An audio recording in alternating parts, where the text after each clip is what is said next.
Hello guys, welcome back. So I hope आप सब अच्छे होंगे। आज का जो हमारा टॉपिक है that is life cycle in Fasciola. तो फेसियोला में लाइफ साइकिल कैसे चल रही है वो आज हम पार्ट 3 है फेसियोला का ये। और ओवरऑल प्लेटिहेलमिंथेस का ये आई थिंक पार्ट 5 है। ठीक है, तो देख लेना आप, पूरा सीक्वेंस में आपका प्लेलिस्ट में है। तो इस पार्ट में हम लाइफ साइकिल देखेंगे और इसके अगले पार्ट में हम इसकी जो लार्वल स्टेजेस है, जो इंपॉर्टेंट क्वेश्चन आया हुआ है आपका एग्जाम में, वो देखेंगे। ठीक है, और ये हमारा टेलीग्राम ग्रुप का लिंक है, ये आपका चैनल का लिंक है, तो कनेक्ट करो। जो भी काम की चीज़ होती है मैं चैनल पे डाल देता हूँ, बाकी ग्रुप पे आप डिस्कशन वगैरह चलता ही रहता है। और ईमेल आईडी है आपका, इंस्टाग्राम है, मेल आईडी है, तो जहाँ भी आपका सवाल पूछना आप सवाल पूछ सकते हैं। मैं पूरी कोशिश करता हूँ आपके सवालों के जवाब देने की। तो अगर किसी भी तरह का डाउट है तो आप पूछ सकते हैं बेफिक्र हो गया। ठीक है, चलो तो आज का लेक्चर शुरू करते हैं अपना। तो हेडिंग देंगे लाइफ साइकिल ऑफ फैसियोला।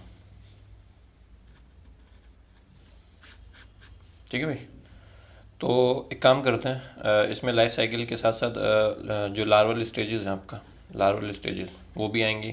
ठीक है, तो लाइफ साइकिल समझने से पहले आपको लार्वल स्टेजेस अच्छे से पता होना चाहिए। ठीक है, तो मैं एक पहले आपको रफ डायग्राम में आपका लाइफ साइकिल बताऊंगा। ठीक है, मतलब ऐसे ही बताऊंगा पहले, मतलब ऐसे नहीं, मतलब अच्छे से बताऊंगा। उसके बाद फिर आपको लार्वल स्टेजेस बताऊंगा सारी इसकी। ठीक है, और फिर उसके बाद मैं आपका लाइफ साइकिल को आपको लिखवा भी दूंगा।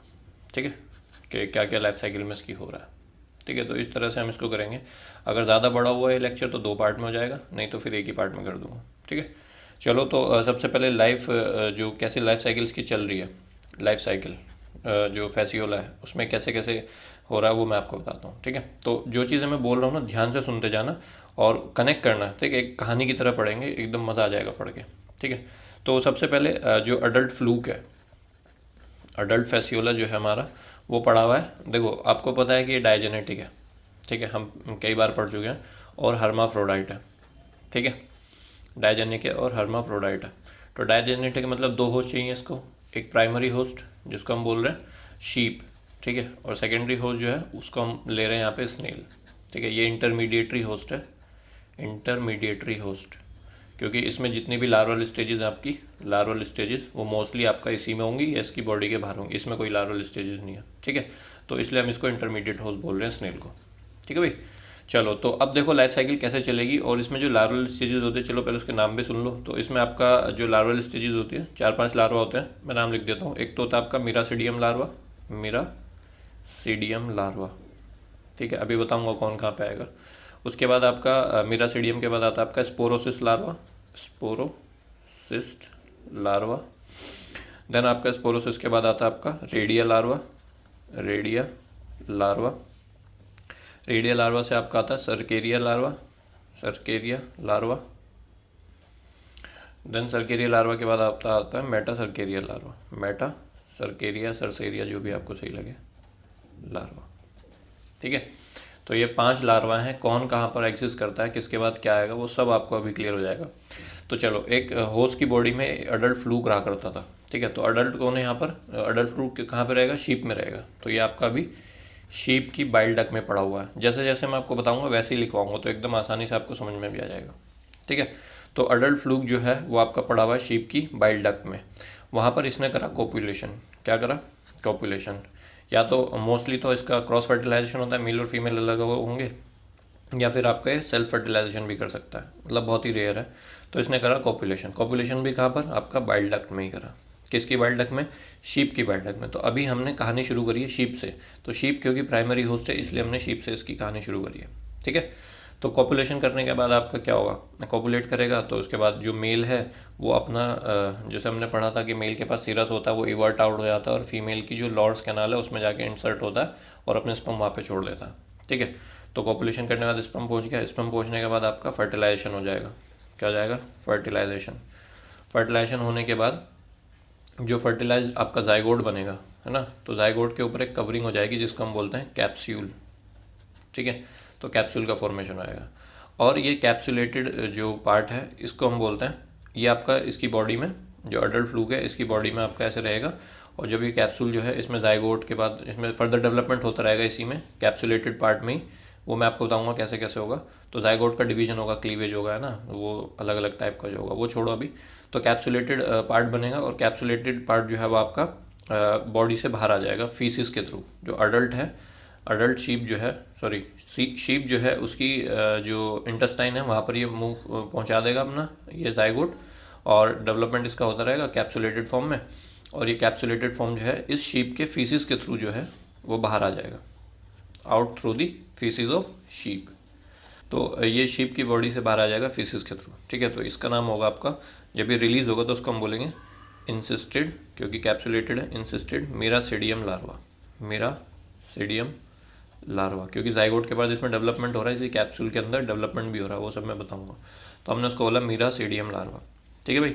अब ये मीरासीडियम लार्वा जो है इंसिस्टेड था जब बॉडी से बाहर आया, और जैसे ही बॉडी से बाहर आएगा, इन्वायरमेंट अगर सूटेबल मिला तो ये पानी के अंदर आ गया, तो फिर वहाँ पे हैच कर जाएगा। So it hatches out in water, water में आने के बाद बाहर आ जाएगा। तो मतलब अभी ये वाला पार्ट जो है वो बॉडी के बाहर चल रहा है, ना शीप की बॉडी में है, ना स्नेल की बॉडी में है, अभी ये पानी में है, ठीक है।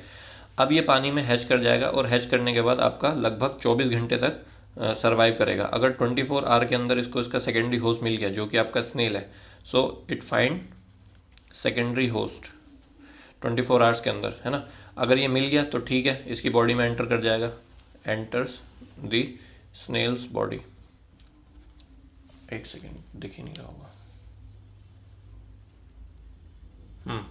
सो एंटर्स द स्नेल बॉडी, तो स्नेल बॉडी में एंटर कर जाएगा। अगर इसको मिला 24 आवर्स में, नहीं मिला तो फिर इसकी डेथ हो जाएगी, सिंपल। चलो, तो अब हमने इसको मीरासीडियम लार्वा को इसकी बॉडी के अंदर डलवा दिया, ठीक है। तो अब मीरासीडियम लार्वा जो है वो बॉडी के अंदर पहुंच गया, उसके पास कोई सिस्ट नहीं है, वो नॉन सिस्टेड है, ठीक है। अब ये जो आपका है, इसकी बॉडी के अंदर जाने के बाद ये डेवलप होगा स्पोरोसिस लार्वा में। कैसे होगा, क्या होगा, ये सब अभी मैं बताऊंगा। आपका स्पोरोसिस लार्वा बनेगा, ठीक है। फिर ये स्पोरोसिस लार्वा जो है इसके अंदर बहुत सारे रेडियल लार्वा बनेंगे, रेडियल लार्वा, ठीक है। फिर रेडियल लार्वा के अंदर आपके सर्केरिया लार्वा बनेंगे, सर्केरिया लार्वा। तो ये सब कहाँ चल रहा है आपका, ये सब यहाँ से यहाँ तक आपका अभी स्नेल की बॉडी में चल रहा है, ये स्नेल की बॉडी में चल रहा है सारा काम। और यहाँ से आपका फर्टिलाइजेशन जाइगोट यहाँ तक आपका शीप की बॉडी में चल रहा है, ठीक है। और ये आउटसाइड द बॉडी, किसी की बॉडी में नहीं है। तो सरसेरिया लार्वा बना। अब ये सरसेरिया लार्वा जो है ये बॉडी से बाहर आ जाएगा, कम्स आउट, किसकी बॉडी से, स्नेल की बॉडी से। स्नेल की बॉडी से बाहर आने के बाद ये जब बाहर आएगा तो हम इसको बोलेंगे मेटा सरसेरिया, मतलब सरसेरिया लार्वा बाहर आने के बाद अपनी बॉडी के अराउंड एक सिस्ट बना लेगा, क्योंकि जब भी बॉडी से बाहर आएगा तो इसके जो प्रीडेटर है उसका चांसेस रहेंगे ना, तो ये अपने अराउंड सिस्ट बना के रहता है ताकि अपने आप को प्रोटेक्ट कर सके। तो यहाँ पर ये कहलाएगा मेटा सरसेरिया लार्वा, सरसेरिया लार्वा, ठीक है। It is insisted. तो एक तो ये भी इंसिस्टेड, ये भी इंसिस्टेड। तो अब ये भी आपका कहाँ पर आ गया, पानी में, वाटर में, ठीक है, क्योंकि ये बॉडी से बाहर आ गया स्नेल की वाटर में।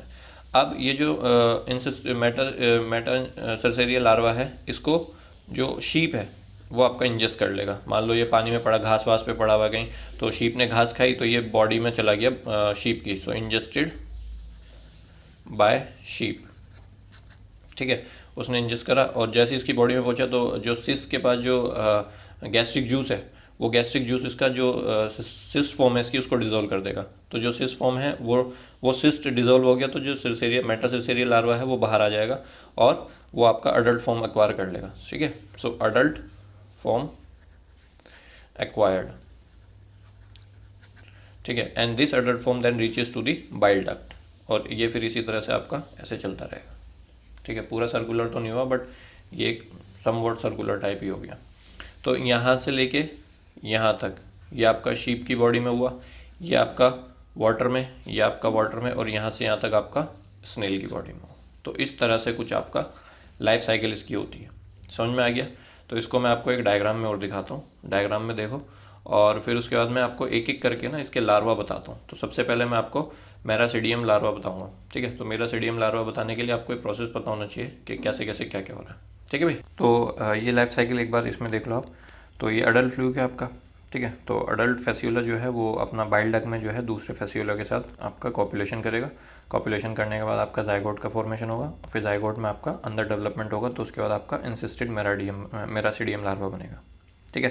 तो ये आपका काम बन रहा है, शीप की बॉडी के अंदर ये सारा काम हो रहा है, ठीक है। तो मेरासीडियम लार्वा सिस्टेड है क्योंकि ये बॉडी से बाहर आएगा, और बॉडी से बाहर आने के बाद ये आपका वाटर में मूव करेगा कुछ टाइम तक, जब तक इसको स्नेल नहीं मिल जाता। तो जैसे ही आपको इसको स्नेल मिल जाएगा मतलब बॉडी से बाहर आने के बाद ये आपका सिस्ट का डिसोल्यूशन हो जाएगा, तो आपका मेरासीडियम लार्वा कुछ ऐसा दिखेगा। तो ये जो लार्वा की जो डायग्राम है ना, ये आपका लार्वल वाली वीडियो देख के बनाना, उसमें मैंने बड़ी करके डिटेल से आपको दिखाई हैं और अच्छे से एक्सप्लेन करी हैं, ठीक है। तो मेरासीडियम लार्वा बन गया। तो मेरासीडियम लार्वा आपका लगभग 24 घंटे तक सर्वाइव करेगा। अगर इसको स्नेल मिल गया तो ठीक है, नहीं मिला तो आपका ये डेथ हो जाएगी इसकी। तो मान लो इसको स्नेल मिल गया, तो मेरासीडियम लार्वा ने, इसके पास पेनिट्रेशन ग्लैंड है, तो पेनिट्रेटिव ग्लैंड के थ्रू आपका ये पहले यहाँ पे अपाइकल पेपिला है, इससे आपका अटैच करेगा स्नेल के साथ, और अटैच करके इसमें बोरिंग शुरू कर देगा, मतलब इसमें होल करना शुरू कर देगा और फिर एंटर कर जाएगा इसके अंदर, ठीक है। अब जैसे ही एंटर करेगा तो ये सिलिएटेड वाला पार्ट जो है आपका वो ये लॉस्ट हो जाएगा, क्योंकि सिलिया आपको क्या है, फ्री मूवमेंट के लिए, स्विमिंग के लिए चाहिए, और फ्री स्विमिंग क्यों कर रहा था, स्नेल को ढूंढ रहा था, ठीक है। तो जैसे इसको मिला तो अगली स्टेज में आने के बाद ये जो बाहर वाली एपिथीलियम है ये आपकी लॉस्ट हो जाएगी, सिलिएटेड वाली। देन आपका क्यूटिकल का फॉर्मेशन होगा, तो आपका स्पोरोसिस लार्वा बन जाएगा, ठीक है। तो ये आपका स्पोरोसिस लार्वा है। तो स्पोरोसिस लार्वा स्नेल की बॉडी के अंदर ही चल रहा है सारा काम, ठीक है, उसी के डाइजेस्टिव सिस्टम, डाइजेस्टिव ग्लैंड वगैरह के अंदर। देन आपका स्पोरोसिस लार्वा का फर्दर डेवलपमेंट होगा, तो इसके अंदर आपके देख रहे हो ये छोटे छोटे ब्लू रेड कलर के, ये आपके रेडियल लार्वा बन रहे हैं। तो ये रेडियल लार्वा क्या करेंगे, जब इनका फुल्ली डेवलपमेंट हो जाएगा तो इसकी वॉल को रप्चर कर देंगे, ये जो स्पोरोसिस है इसकी वॉल रप्चर हो जाएगी, और रप्चर होकर ये बाहर आ जाएंगे, और बाहर आके कुछ एक आपका ऐसा दिखेगा। तो मान लो एक रेड वाला उठा के देखो तो ऐसा दिखेगा आपका, ठीक है। तो दिस इज रेडियल लार्वा। अब रेडियल लार्वा के अंदर आपके बन रहे हैं सरसेरियल लार्वा, क्योंकि रेडियल लार्वा में एक सेकंड जनरेशन रेडियल लार्वा बनता है, और वो समर के टाइम बनता है, और सेकंड जनरेशन रेडियल लार्वा से आपका सरसेरियल लार्वा बनता है। तो सरसेरियल लार्वा बना आपका। तो ये सरसेरियल लार्वा बर्थ पोर के थ्रू, यहाँ पे एक बर्थ पोर होता है, उस बर्थ पोर के थ्रू आपका ये रेडियल लार्वा से बाहर निकलेगा। तो एक रेडियल लार्वा लगभग आपके 20 सरसेरियल लार्वा प्रोड्यूस करता है, और ये बाहर आके कुछ ऐसा दिखेगा, ठीक है, ओवल शेप का, और टेल होगी इसके पास, क्योंकि अब ये जो है रेडियल लार्वा स्नेल की बॉडी में तो है, लेकिन अब ये स्नेल की बॉडी से बाहर आएगा। क्यों?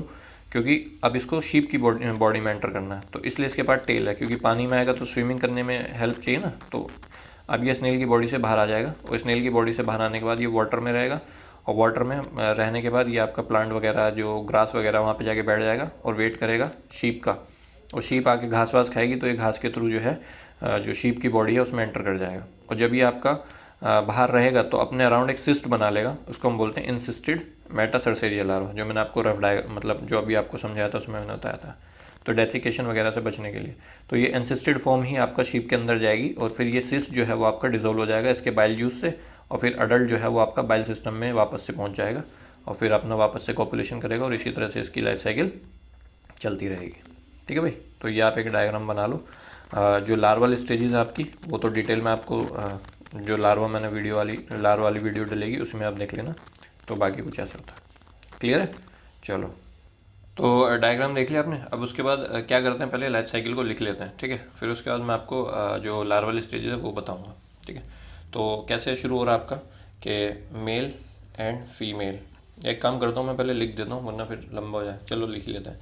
Male and female fluke comes together and copulate, ठीक है, इन बाइल डक्ट ऑफ शीप। तो शीप की बाइल डक्ट में जो है इन्होंने कॉपुलेशन किया, ठीक है भाई, यही तो हमने पढ़ा है। चलो ठीक है। देन उसके बाद कॉपुलेशन कैसे करा, तो कॉपुलेशन का प्रोसेस मैं आपको बताऊं कि जो सिरस था मेल वाले का वो आपका इवर्ट आउट हो गया, everted out, and enters the lower canal of female fluke, ठीक है। तो ऐसे उसमें हुआ। फिर उसके बाद इसने क्या करा, स्पर्म को इंजेक्ट कर दिया, ठीक है भाई। तो कॉपुलेशन हो गया। अब उसके बाद आपका नेक्स्ट स्टेज क्या होगी इसके बाद, देन एग्स गेट फर्टिलाइज्ड, है ना। और जो एग जो फर्टिलाइज होगा आपका उसमें एक ओपर्क्यूलम बन जाएगा, मतलब एक ढक्कन टाइप हो जाएगा उसमें, तो उसको बोलते हैं ओपर्क्यूलेटेड एग, ठीक है। मतलब ऐसे होगा कि बाद में क्या होगा ना कि ये डिजोल्व हो जाएगा, खुल जाएगा, तो फिर आपका लार्वा बाहर आ जाएगा, तो ओपर्क्यूलेटेड एग इसको बोला, ठीक है। और जो फर्टिलाइज्ड एग है आपका उसके सराउंड में यॉक सेक्स सेल्स आ जाएंगी फिर, ठीक है। So fertilised egg surrounded by the yolk cells, ठीक है। तो यॉक सेल्स आ जाएंगे, इसको नरिशमेंट प्रोवाइड करेंगी, और शेल जो इसके अराउंड शेल बनेगी ना, जो इंसिस्ट बनेगा, कैप्सूल का फॉर्मेशन होगा, वो भी आपका इसके बाद होगा, ठीक है। तो फिलहाल ये समझो कि शेल उसके अराउंड आ गई, फर्टिलाइज एग हो गया, और फिर आपका यहाँ पे जाइगोट तो बन ही गया। देन जाइगोट में आपका होगा अनइक्वल टाइप क्लीवेज, होलोब्लास्टिक होगा और अनइक्वल टाइप होगा, मतलब एक सेल बड़ी रहेगी एक छोटी रहेगी। सो देन क्लीवेज ऐसे लिख लो, holoblastic and unequal type of cleavage starts. ठीक है, और ये सब कहाँ पे हो रहा है आपका, जब ये जाइगोट पड़ा हुआ कहाँ पे, यूट्रस में। अभी ये यूट्रस में है, किसकी यूट्रस में, फ्लूक की यूट्रस में। ठीक है, तो वहीं पर आपका पूरा डिवीजन स्टार्ट हो गया। ठीक है, दैन उसके बाद जो अनइक्वल डिवीजन होगा, जैसे मान लो जाइगोट था तो उसमें अनइक्वल डिवीजन हुआ, ये छोटी सेल बनी है और एक बड़ी सेल बनी, तो बड़ी सेल को हमने बोला, लार्जर सेल को हमने बोला सोमैटिक सेल। क्या बोला, सोमैटिक सेल। ठीक है, और इस सोमैटिक सेल से बनेगा जो लार्वा का एक्टोडम है, जो बाहर की जो एक्टोडम है वो बनेगी। So it somatic forms, somatic cell forms the larval ectoderm, larval ectoderm. और ये छोटी वाली जो है, दिस इज स्मॉलर वन, इसको हम बोलते हैं प्रोपेगेटरी सेल। क्या बोलते हैं, प्रोपेगेटरी सेल। ठीक है, अब ये प्रोपेगेटरी सेल जो है ये भी आपका डिवाइड करेगी और ये दो सेल में डिवाइड हो जाएगी। एक को हम बोलेंगे सोमैटिक सेल, सोमैटिक सेल, ये सोमैटिक अलग है, ये अलग है, ये यहाँ से आई है और ये इसके डिवीजन से आई है। ठीक है भाई, तो दो सोमैटिक सेल है, तो एक सोमैटिक सेल बनेगी इसमें और एक बनेगी प्रोपेगेटिव सेल, प्रोपेगेटिव सेल। ठीक है, तो ये जो सोमैटिक सेल होगी आपका, ये बनाएगी जो लार्वा का पूरा बॉडी स्ट्रक्चर है वो आपका इससे बनेगा। So it forms larval body structure. ठीक है, एक्टोडम तो ये बना दिया, अब बॉडी स्ट्रक्चर जो है वो ये बनाएंगे, और प्रोपेगेटिव सेल जो है आपकी जो जर्म सेल्स हैं जो रिप्रोडक्शन के लिए, वो ये बनाएंगे। सो दे फॉर्म्स जर्म सेल्स। ठीक है भाई, इतना समझ में आ गया। अब ये सारा पार्ट जो है वो आपका एक जाइगोट का जितना भी पार्ट है ये आपका सब एक कैप्सुलेटेड फॉर्म में चल रहा है। ठीक है, मतलब इन सब के अराउंड जो है ये सारा प्रोसेस जो है आपका, जैसे मान लो ये जाइगोट था तो इसके अराउंड आपका एक ऐसे कैप्सूल फॉर्मेशन हो गया। ठीक है, so this is capsule, capsulated egg. ठीक है, और ये मतलब इसकी लिमिटेड शेप है, तो इतना डेवलपमेंट तो इसमें हो जाता है, लेकिन इसके बाद इसका डेवलपमेंट रुक जाता है क्योंकि अब ये इसके बाद नहीं डेवलप कर सकता। ठीक है, तो ये आपका फ्लूक की यूट्रस में आपका इतना पार्ट हो गया। अब ये जो फ्लूक है, ये जो फ्लूक की बॉडी में इतना पार्ट हुआ, अब ये फ्लूक जो है अपनी बॉडी से कैप्सुलेटेड एग को रिलीज कर देगा, released this into the sheep intestine. ठीक है, तो शीप के इंटेस्टाइन में इसने रिलीज कर दिया और फिर वहाँ से इजेक्ट हो जाएगा, तो it's gets ejected out with the host faeces. Host कौन है, शीप, तो शीप फीसिस, तो शीप के फीसिस से ये बाहर आ गया। ठीक है, और इसको हमने क्या बोला, कॉल्ड एनसिस्टेड मिरासिडियम लार्वा। ये ठीक है, ये जितना भी डेवलपमेंट हो रहा है ना ये आपका, उसको हमने बोल दिया मिरासिडियम लार्वा। देन फिर उसके बाद क्या होगा, हैचिंग हो जाएगी इसमें। जब ये कोई मॉइस्ट वाटर एरिया वगैरह पकड़ेगा तो इसकी हैचिंग हो जाएगी। सो दिस हैचिंग अकर्स, दिख रहा है ना, एक second, hatching occurs when egg reaches a moist area या वाटर। ठीक है, तो जैसे ही वाटर इसको मिलेगा तो ये आपका हैच कर जाएगा। तो हैच करने के बाद फिर आपका मिरासिडियम लार्वा बाहर आ जाएगा, और मिरासिडियम लार्वा जो है वो अगले पेज में मैं आपको बताता हूँ। ठीक है, तो मिरासिडियम लार्वा बाहर आ गया आपका, मिरासिडियम लार्वा। ठीक है, comes out from the cyst. ठीक है, and this will survive for 24 hours and find secondary host, secondary host जो हमारा क्या है, स्नेल है। अगर इसको मिल गया तो ठीक है, नहीं मिला तो इसकी डेथ हो जाएगी। तो अब ये जो मिरासिडियम लार्वा होता है इसको तो हम डिटेल में पढ़ेंगे। इसके पास ना क्या बोलते हैं, वो होता है पेनिट्रेशन ग्लैंड होता है जो आपका स्नेल की बॉडी पे चिपक जाता है, ऐसा कुछ इसका शेप होता है। ठीक है, तो यहाँ पर इसके ये अपाइकल क्या बोलते हैं, यहाँ पर इसके अपाइकल ग्लैंड होते हैं और उसमें अपाइकल सिलिया अपाइकल ग्लैंड होते हैं, और ये अपाइकल ग्लैंड जो होते हैं ये स्नेल की बॉडी से चिपक जाते हैं और फिर यहाँ से जो इसकी टिश्यू है, स्नेल की टिश्यू है, उसको पेनिट्रेट करते हैं और पेनिट्रेट करके फिर अपने आप को पूरा अंदर इसमें एंटर करा लेते हैं। ठीक है, तो देन ऐसे लिख लो कि after finding suitable host, after finding suitable host it gets attached to the host and start boring movement. Boring movement मतलब इसकी बॉडी में बोर करना, होल करना शुरू कर देगा। देन उसके बाद it gets entered into the snail body. ठीक है। और ये जो मीरासीडियम होता है बेसिकली इसमें सीलिया प्रेजेंट होता है जब ये बाहर आता है, क्योंकि इसको फ्रीली स्विम मूवमेंट करना है ना होस्ट को ढूंढने के लिए। तो जैसे ही ये स्नेल की बॉडी में जाता है तो आपका ये सीलिया जो होते हैं इसके गायब हो जाते हैं। सीलिया के साथ साथ बहुत सारे स्ट्रक्चर और भी इसके जाएंगे, वो सब मैं आपको लार्वा में बताऊंगा। तो अभी फ़िलहाल ये समझ लो, ठीक है। तो after entering its body cilia gets lost and replaced by cuticle. ठीक है। तो क्यूटिकल जो आ जाती है बाहर, इसकी बॉडी सर्फेस पे क्यूटिकल आ जाती है, इतना ध्यान रखना। ठीक है। Then this larva gets transformed into sporocyst larva. ठीक है। So sporocyst larva form. तो जैसे ही आपका रिप्लेस होता है क्यूटिकल आती है, वैसे ही हम उसको स्पोरोसिस लार्वा बोल देते हैं। ठीक है। देन स्पोरोसिस लार्वा जब आपका बनेगा तो स्पोरोसिस लार्वा का डायग्राम वगैरह मैं आपको दिखा दूंगा सारा। ठीक है। तो स्पोरोसिस लार्वा बनेगा। इस स्पोरोसिस लार्वा के अंदर आपका स्पोरोसिस लार्वा होगा, इसके अंदर आपके रेडिया लार्वा बनने लग जाएंगे। ठीक है। तो इसके ऐसे बोल सकते हो कि इसमें ना जर्म सेल्स होती हैं स्पोरोसिस लार्वा के अंदर। मतलब जर्म सेल्स तो इनके अंदर है ही, जो हमने पीछे पढ़ा है कि जो उससे बनती है प्रोपेगेटिव सेल से जो जर्म सेल्स बन रही है वो है इसके अंदर। तो वो जर्म सेल जो होती हैं डिवाइड कर करके आपका रेडियल लार्वा बनाते हैं, और रेडियल लार्वा बनने के बाद रेडियल लार्वा इसको रप्चर करके स्पोरोसिस को, और ये बाहर आ जाते हैं। ठीक है। तो बाहर आएंगे आपके, बाहर रेडियल लार्वा आ जाएंगे ऐसे रेडियल लार्वा। ठीक है।